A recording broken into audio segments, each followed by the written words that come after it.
প্ৰিয় বন্ধু বান্ধৱীসকল সকলোকে স্বাগতম জনাইছোঁ বিশ্বাখী বন্ধু অতি গুৰুত্বপূৰ্ণ ভিডিঅ'ত আপোনালোকে জানে যে অসম পুলিচৰ লগতে আৰু বিভিন্ন ধৰণৰ পৰীক্ষা অনুষ্ঠিত হ'বলৈ গৈ আছে গতিকে আপোনালোকৰ শুভেচ্ছাৰে মই এটা কথা ক'বলৈ ওলাইছোঁ আমাৰ অসম পুলিচৰ চিৰিজ ইতিমধ্যে আৰম্ভ হৈছে অসমীয়াৰ বুকৰ আৰু আজি আছাম হিষ্ট্ৰীৰ 9 নম্বৰ ভিডিঅ'টোত আপোনালোকৰ বাবে লৈ আহিছোঁ কেইটামান গুৰুত্বপূৰ্ণ কুৱেশ্যন আনচাৰ গতিকে ভিডিঅ'টো শেষলৈকে চাব প্ৰতিটো প্ৰশ্ন অসম পুলিচৰ তথা আপকামিং 32,000 যি ভেকেঞ্চি ওলাব তাক লৈ বহুত ইম্পৰ্টেণ্ট গতিকে প্ৰতিটো প্ৰশ্ন মন দি চাব ইয়াতে MCQ লৈ অহা নাই প্ৰতিটো কুৱেশ্যনৰ এগেইনষ্টত মই এনচাৰ লৈ আহিছোঁ গতিকে শেষলৈকে চাব তো বন্ধুসকল আৰম্ভ কৰিছোঁ আজি ভিডিঅ'টো প্ৰথম প্ৰশ্নটো হৈছে কোন চনৰ পৰা অসমত মাটিৰ ম্যাদী পট্টা আৰম্ভ কৰা হৈছিল বহুত ইম্পৰ্টেণ্ট কুৱেশ্যন কোন চনৰ পৰা অসমত মাটিৰ ম্যাদী পট্টা আৰম্ভ কৰা হৈছিল চনটো হৈছে 1886 চন 1886ত অসমত মাটিৰ ম্যাদী পট্টা আৰম্ভ কৰা হৈছিল চনটো মনত ৰাখিব next question number 2 Joydol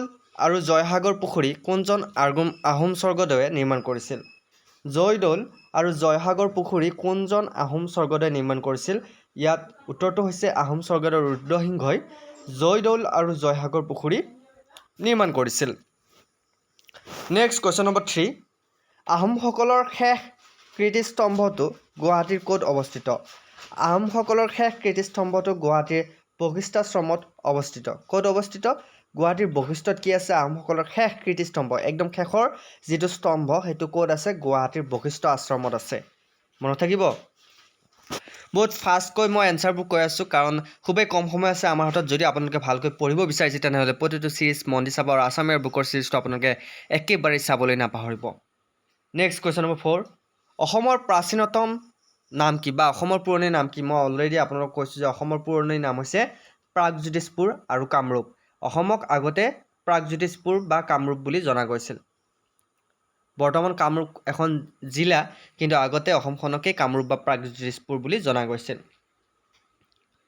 next question number 5 প্ৰাচীন অসমৰ ইতিহাস ৰচনাত আটাইতকৈ বেছি সমল যোগোৱা সংস্কৃত গ্ৰন্থ কোনখন প্ৰাচীন অসমৰ ইতিহাস ৰচনাত আটাইতকৈ বেছি সমল যোগোৱা সংস্কৃত গ্ৰন্থখন কোনখন মানে কি কোনখন গ্ৰন্থৰ পৰা প্ৰাচীন অসমৰ কথা জানিব পৰা যায় বা প্ৰাচীন ইতিহাস ৰচনা কৰিবলৈ সেই গ্ৰন্থখনৰ সহায় লোৱা হৈছিল ইয়াৰ উত্তৰটো হৈছে কালিকা পুৰাণ কালিকা পুৰাণত প্ৰাচীন অসমৰ বিষয়ে ধুনীয়াকৈ ডিটেইলছত দিয়া আছে সেইবাবে অসমৰ ইতিহাস ৰচনা কৰাৰ পৰিপ্ৰেক্ষিতত কালিকা পুৰাণে যথেষ্ট সহায় কৰিছিল অ'কে নেক্সট কুৱেশ্যন নম্বৰ 6 অসমৰ প্ৰাচীনতম শাসকগৰাকী কোন আছিল অসমৰ প্ৰাচীনতম মানে অসমৰ প্ৰথম শাসক আছিল মহিৰংগ দানৱ গতিকে মই ভিডিঅ'বোৰ আপোনালোকে কৈছে মোক টপিক ৱাইজ ভিডিঅ' বনাব দিছে গতিকে মই টপিক ৱাইজ ভিডিঅ' আপোনালোকৰ বাবে লৈ আহিম আছামীয়া বুকৰ চিৰিজটো MCQ থাকিব আপোনাৰ অসম পুলিচৰ যি আপোনাৰ চিলেবাছ মই টপিক ৱাইজ লৈ আহিবলৈ ট্ৰাই কৰিম কালচাৰৰ পৰা হওক আদি আপোনাৰ যিবোৰ অৰ্গেনিজম সকলোবোৰ বস্তু আমি পাৰ্টকৈ ডিটেইলছত আমি চাম গতিকে অসমৰ আছাম হিষ্ট্ৰী বুলি ক'লে আছাম হিষ্ট্ৰীৰ কেইটামান পাৰ্ট আপোনালোকে চাবই লাগিব এনচিয়েণ্ট মেডিয়েভেল আৰু আপোনাৰ বৰ্তমানৰ যিখিনি কাৰেণ্ট এফেয়াৰ্ছ সকলোবোৰ আপোনালোকে ধুনীয়াকৈ পাব অসমৰ প্ৰাচীনতম শাসকগৰাকী কোন আছিল মহিৰংগ দানৱ নেক্সট কুৱেশ্যন নম্বৰ 7 প্ৰাগজ্যোতিষৰ পশ্চিম সীমাত কি আছে প্ৰাগজ্যোতিষৰ পশ্চিম সীমাত আছে বৰ্তমানৰ বাংলাদেশৰ কৰতোৱা নদী মনত থাকিব প্ৰাগজ্যোতিষৰ পশ্চিম সীমাত কি আছে বাংলাদেশৰ কৰতোৱা নদী আছে প্ৰাগজ্যোতিষপুৰৰ পশ্চিমখিনিত অ'কে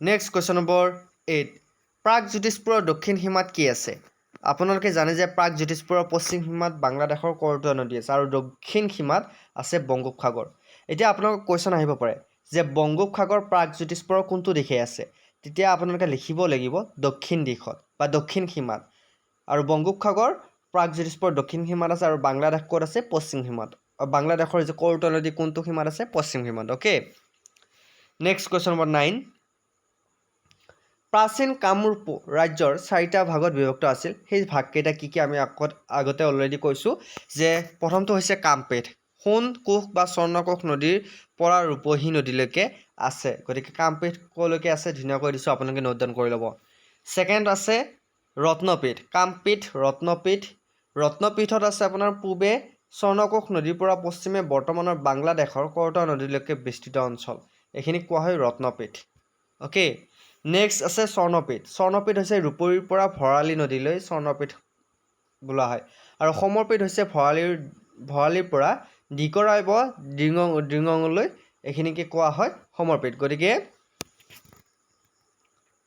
প্ৰাচীন কামৰূপ ৰাজ্যৰ 4টা ভাগত ভাগ কৰা হৈছিল। ভাগকেইটা হৈছে কামপীঠ, ৰত্নপীঠ, স্বৰ্ণপীঠ আৰু সমাৰপীঠ। এই 4টা ভাগত ভাগ কৰা হৈছিল আৰু কোনটো ভাগক কিমানৰ পৰা বিস্তৃত ধুনীয়াকৈ দিয়া আছে আপোনালোকে চাই ল'ব। নেক্সট কুৱেশ্যন নম্বৰ 10, সতী জয়মতীক শাস্তি দিয়া পথাৰখনৰ নাম কি? বা জয়মতীক ক'ত শাস্তি দিয়া হৈছিল? আমি সকলোৱে জানো জেৰেঙা পথাৰত জয়মতীক শাস্তি দিয়া হৈছিল। মনত থাকিব, জয়মতীক ক'ত শাস্তি দিয়া হৈছিল? জেৰেঙা পথাৰত। সতী জয়মতীক শাস্তি দিয়া পথাৰখনৰ নাম কি বুলি ক'লে আপোনালোকে পৰীক্ষাত লিখিব লাগিব জেৰেঙা পথাৰ। এতিয়া আপোনালোকৰ বাবে এটা কুৱেশ্যন এৰি দিছোঁ যে জেৰেঙা পথাৰত যিহেতু জয়মতীক শাস্তি দিয়া হৈছিল, জয়মতীক কোনে শাস্তি দিছিল? কোনজন ৰজাই জয়মতীক শাস্তি দিছিল? আপোনালোকে মোক কমেণ্ট কৰি জনাওক। নেক্সট কুৱেশ্যন নম্বৰ 11, মূলা গাভৰু। মূলা গাভৰু কোন আছিল? মূলা গাভৰু আছিল বৰগোহাঁই ফ্ৰাংচেংমুঙৰ পত্নী। তুৰ্বকৰ আক্ৰমণৰ সময়ত নিজে ঘোঁৰাত উঠি শত্ৰুপক্ষৰ লগত যুদ্ধ কৰি প্ৰাণ ত্যাগ কৰিছিল। গতিকে কুৱেশ্যনটো আহিব পাৰে হু ইজ মূলা গাভৰু বা মূলা গাভৰু কোন? তেতিয়া লিখিব লাগিব বৰগোহাঁই ফ্ৰাংচেংমুঙৰ পত্নী। ফ্ৰাংচেংমুঙৰ ৱাইফ আছিল মূলা গাভৰু। অ'কে, আৰু তেখেতে কি কৰিছিল? তুৰ্বকৰ যেতিয়া আক্ৰমণ হৈছিল, তুৰ্বকে যেতিয়া অসম আক্ৰমণ কৰিছিল, অসম আক্ৰমণৰ সময়ত নিজে ঘোঁৰাত উঠি শত্ৰুপক্ষৰ লগত যুদ্ধ কৰিছিল। তেওঁ মূলা গাভৰুৱে শত্ৰুপক্ষৰ লগত যুদ্ধ কৰি তেখেতে শ্বহীদ হৈছিল, প্ৰাণ ত্যাগ কৰিছিল। অ'কে, কুৱেশ্যন নম্বৰ 12, শৰাইঘাটৰ যুদ্ধ কেতিয়া হৈছিল? শৰাইঘাটৰ যুদ্ধ কাৰ কাৰ মাজত হৈছিল আমি সকলোৱে জানো, কিন্তু কেতিয়া হৈছিল? 1671 চনত। 1671ত শৰাইঘাটৰ যুদ্ধ হৈছিল। 1671 চনত আৰু কাৰ কাৰ মাজত হৈছিল আমি সকলোৱে জানো যে মোগল আৰু আহোমৰ মাজত হৈছিল। সেই সময়ৰ মোগলৰ সেনাপতি কোন আছিল? ৰামসিংহ, আৰু আহোমৰ সেনাপতি আছিল Lachit Borphukan. Okay, next question number 13, শৰাইঘাটৰ যুদ্ধৰ দুই পক্ষৰ সেনাপতি কোন আছিল? মই অলৰেডি ক'লোঁ যে লাচিত বৰফুকন আছিল আহোমৰ সেনাপতি আৰু ৰামসিংহ আছিল মোগলৰ সেনাপতি। অ'কে, এই দুটা মনত ৰাখিব। নেক্সট, প্ৰথম মোৱামৰীয়া বিদ্ৰোহ কেতিয়া হৈছিল? হিষ্টৰী কুৱেশ্যনটো, গতিকে ভালকৈ চাব। প্ৰথম মোৱামৰীয়া বিদ্ৰোহ হৈছিল 1669 চনত। 1769ত প্ৰথম মোৱামৰীয়া বিদ্ৰোহ হৈছিল। 1769 চনত। 1769 চনত মোৱামৰীয়া বিদ্ৰোহ হৈছিল। 1769 চনত আৰু 1671 চনত শৰাইঘাটৰ যুদ্ধ হৈছিল। নেক্সট কুৱেশ্যন নম্বৰ 15, দন্দুৱা বিদ্ৰোহ কেতিয়া হৈছিল? আহোম ৰজা কমলেশ্বৰ সিংহৰ দিনত দন্দুৱা বিদ্ৰোহ হৈছিল। এই দন্দুৱা বিদ্ৰোহটো কি মই আপোনালোকক বেলেগ এটা ভিডিঅ'ত ধুনীয়াকৈ ডিটেইলছত ক'ম। এতিয়া আপোনালোকে মনত ৰাখক যে দন্দুৱা বিদ্ৰোহ আহোম ৰজা কমলেশ্বৰ সিংহৰ দিনত হৈছিল। নেক্সট কুৱেশ্যন নম্বৰ 16, দন্দুৱা বিদ্ৰোহ নেতা কোন আছিল? দন্দুৱা বিদ্ৰোহৰ নেতা আছিল হৰদত্ত আৰু বীৰদত্ত নামে দুই ভাই ককাই আছিল দন্দুৱা বিদ্ৰোহৰ নেতা। Okay, next question number 17, Dandua বিদ্ৰোহৰ কাৰণ কি আছিল? মই ছাবজেক্ট ৱাইজ যিহেতু কৈছোঁ, দন্দুৱা বিদ্ৰোহৰ কাৰণ হৈছিল কামৰূপত আহোম বৰফুকন কলীয়া ভোমোৰাৰ অত্যাচাৰৰ বাবে দন্দুৱা বিদ্ৰোহ হৈছিল। কামৰূপত যেতিয়া আহোমৰ বৰফুকন কোন আছিল? তেতিয়াৰ সময়ত কলীয়া ভোমোৰা আছিল। কলীয়া ভোমোৰাই অজস্ৰ অত্যাচাৰ কৰিছিল সেই সময়ত কামৰূপত। গতিকে সেই অজস্ৰ অত্যাচাৰ সহ্য কৰিব নোৱাৰি দন্দুৱা বিদ্ৰোহ হৈছিল, আৰু দন্দুৱা বিদ্ৰোহৰ নেতৃত্ব লৈছিল হৰদত্ত আৰু বীৰদত্ত দুজন ভাই ককাই। অ'কে, নেক্সট কুৱেশ্যন নম্বৰ 18, জলম বঁটা বা নকল আহোম বুলি কাক কোৱা যায়? মই আগতে কৈছোঁ যে ৰজা কীৰ্তিচন্দ্ৰক জলম বঁটা বা নকল আহোম বুলি কোৱা যায়। নকল আহোম বুলি কোনজন ৰজাক কোৱা যায় বুলি ক'লে আপোনালোকে কুৱেশ্যনটোৰ এনচাৰটো বহুত অপশ্যন থাকিব, তেতিয়া আপোনালোকে শুদ্ধ উত্তৰটো লিখিব লাগিব ৰজা কীৰ্তিচন্দ্ৰ। ভিডিঅ'টো চাই কেনে পাইছে মোক কমেণ্ট কৰি জনাবলৈ নাপাহৰিব। নেক্সট কুৱেশ্যন নম্বৰ 19, চকৰি ফেটিৰ বুৰঞ্জীৰ ৰচক কোন? চকৰি ফেটিৰ বুৰঞ্জীৰ ৰচক হৈছে নুমলী বৰগোহাঁই। মই একেলগে কুৱেশ্যন আনচাৰবোৰ কৈ গৈছোঁ, ভালকৈ মন দিব যে চকৰি ফেটিৰ বুৰঞ্জীৰ ৰচক কোন? চকৰি ফেটিৰ বুৰঞ্জীৰ ৰচক হৈছে বা চকৰি ফেটিৰ বুৰঞ্জীখন ৰচনা কৰিছে কোনে ৰচনা কৰিছে? Numali Borgohain. Next question number 20, আৰু এইটো হৈছে আজি আছাম হিষ্ট্ৰীৰ কুৱেশ্যন, আছাম হিষ্ট্ৰীৰ পাৰ্ট নম্বৰ 9 ভিডিঅ'টোৰ শেষৰটো কুৱেশ্যন। মোগলসকলে অসম আক্ৰমণ কেইবাৰ কৰিছিল? মোগলসকলে অসম আক্ৰমণ কেইবাৰ কৰিছিল? ইয়াৰ উত্তৰটো হৈছে 17 বাৰ। মোগলসকলে যিমানেই অসম আক্ৰমণ কৰিছিল সিমানেই মোগলক প্ৰত্যুত্তৰ দিছিল আহোমসকলে। আহোমসকলৰ বাবে 17 বাৰ আক্ৰমণ কৰিও মোগলসকল জয় হ'ব নোৱাৰিলে, আৰু শেষত লাচিত বৰফুকনৰ হাতত মোগলসকল পৰাস্ত হ'বলগীয়া হ'ল। ইয়াৰ আগতো বহুতবাৰ মোগলসকলে আক্ৰমণ কৰিছিল অসম, কিন্তু পৰা নাছিল, কাৰণ আহোমসকল সেই সময়ত বহুত শক্তিশালী আছিল।